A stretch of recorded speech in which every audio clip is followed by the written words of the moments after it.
you ended up going back to finish your degree. Why was it so important for you to go back? You Jalen Rose, you're the 13th pick. You're going into TV. Like, why was it so important for you to go back and finish your degree? Because school was actually always important to me. I never wanted to be considered a dumb jock. I hated that term. I used to see people get called that, and I was like, I'm going to make sure nobody ever called me that. And then, the whole stigma, like, oh, you play athlete, you're an athlete, you talented, so now people hooking you up with your grades or people doing your work for you and that type of stuff. So then I was like, I started to take pride. And one of the funny things that happened in high school is I got a chance to take some accelerated classes because I was an honor roll student. And I heard that if you got a certain GPA and your attendance was this, that you got a chance to meet a special guest that was going to come to the school at the end of the year for a seminar. And then I found out that guest was Irvin Magic Johnson. Oh, wow. Right? So I couldn't be on the basketball team, an All-American, and Magic come to the school and I can't go to the gym and see him. That part. You know what I'm saying? That part. That would not have been a good look. So I really started to buckle down on my academics. Same when I was in Michigan, was a Dean's List student at Michigan. And so at that point, I done went to school for 3 years in the middle of winter. It's cold outside. I might as well finish. Absolutely. You know what I'm saying? I might as well finish at that point. I'm in the league taking correspondence courses. I'm like, I'm going to finish. And Michigan at the time, and this showing my age, wasn't even offering the classes I needed to allow me to graduate unless I went on campus. I'm like, I can't go on campus. So I eventually took my courses online at the University of Maryland University College. And that's actually where I got my degree from. Wait, so your degree today is not from the University of Michigan? Correct. They didn't even offer the classes that I needed. And I love Michigan, and I hope somebody hear this. They should be getting at me to give me some sort of honorary degree and putting the banners back up. Like, I go to games, fam. I go ahead. Correct. I didn't. They didn't offer the classes that I needed. Just so we're clear, the mistake you made in life, that would have never happened at Michigan State. I'm just saying. I know. Would never happen at State. That's ridiculous. You know what? I know. And let me just be real with you. I love Iz. Absolutely. And I took a visit to Michigan State. I looked up to Magic. I looked up to Steve Smith, 6'8" big guards. Motor City Smitty. No doubt. I idolized them. But I couldn't turn down the chance to be the fifth member of the Fab Five. That part. That's why I changed my number. I didn't wear 5 in high school. I wore 42. I changed my number because I was the fifth member of the Fab Five to sign. That's why I changed my number. That's interesting. Because like I said, I it's almost like you took it over, though. Like the Fab Five, it became your thing. But it would make sense because you essentially made it the Fab Five. Yes. But I find that very interesting. So a lot of laws have changed in United States of America. Drug laws have changed. We've seen people that you and I know who had life in prison get out because laws changed and they're no longer subject to that time. The things that y'all got in trouble for, kids can now do. Correct. No problem. They can make money off their likeness.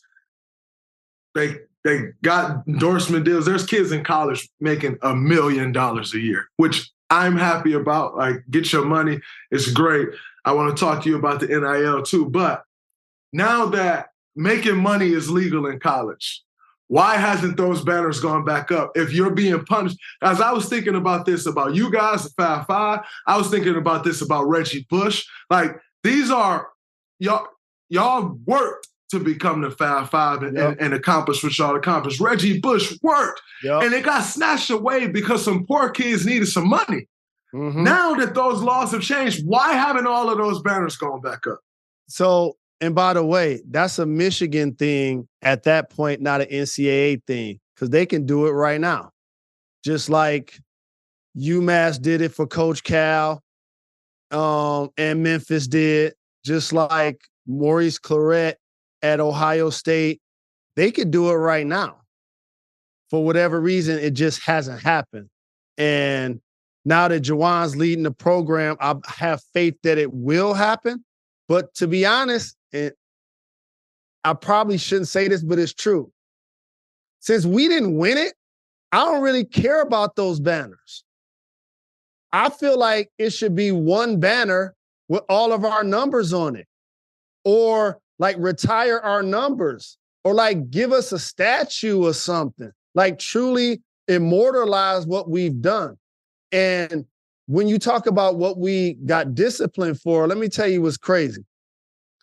It was a thing that's happened in sports because it's a remnant of slavery. And I know as soon as I say this, people that don't look like us sometimes shoulder shrug and like, oh, here we go. But here's what happens. The black sports, predominantly football and basketball, you're put in a position as an athlete where they can profit off of you longer, and you get paid less. If you notice, in tennis, in golf, in NASCAR, in hockey, in all gymnastics, whatever, golf, whatever other sports, it ain't no restrictions after high school. Ain't no restrictions. They can have sponsors, they can go play, they can do what they love, and they can earn money. And by the way, you've been on a college campus. Just because you wasn't getting paid, guess what? The people from the student council was. Absolutely. They was getting paid. Other students could have jobs. So the remnants of those sports make it to where they can profit off of us as long as possible while paying us the least. And so when you have a high-profile team like UNLV or John Thompson's teams at Georgetown that all of a sudden play with an attitude, oh man, we got to muzzle them. We got to allow them to perform, but we don't want our kids dressing and looking like them. Like, I remember being one of the most hated athletes. Now Jalen is a common name, like literally. And so what happens is, it's one thing for Jalen, Chris, and Juwan to go on and play long careers in the NBA and make the kind of coins that we did. It breaks my heart when I look at UNLV and Anderson Hunt, the Final Four MVP, didn't profit off of his likeness. Or Jimmy King and Ray Jackson, members of the Fab Five.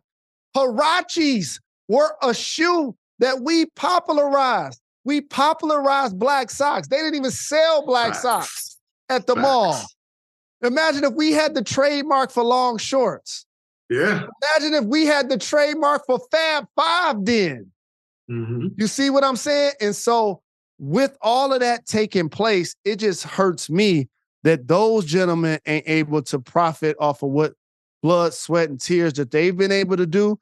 But I know, and it makes me smile that the young people now can, because I remember being a champion for that for like 30 years. And people looking at me like, oh, you should just be happy you got a scholarship. If I had a scholarship, I would da-da-da. No, but you ain't talented and making the school money.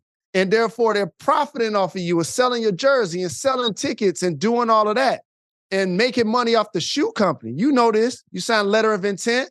You might as well sign a shoe deal. You can't go to Michigan State and wear whatever shoe you want. You got to wear whatever. Right. You can't. And here's the dirty secret about the NIL. It ain't true market value. Here's why. None of your sponsors can compete with the ones that the school already have. And they got the best ones. Correct. Correct. So they already getting top dollar from the radio, from TV, from the advertisement, from the shoe company. And so now you can get like, all right, we're going to get you something at the local gym. You know what I'm saying? We're going to get you a membership for the next 12 months. That type of stuff. And we've seen some quarterbacks, get paid. And the young lady, Paige Buckets from Connecticut, get paid. There's been some individuals But for the most part, if you notice, in totality, it ain't become the mushroom effect for players getting paid to then want to go play in college like the headline is, because you're really getting a secondary market for the sponsors. What's up, everybody? It's Draymond Green. Make sure you subscribe to the Volumes YouTube channel below so you don't miss any more of this great content going forward.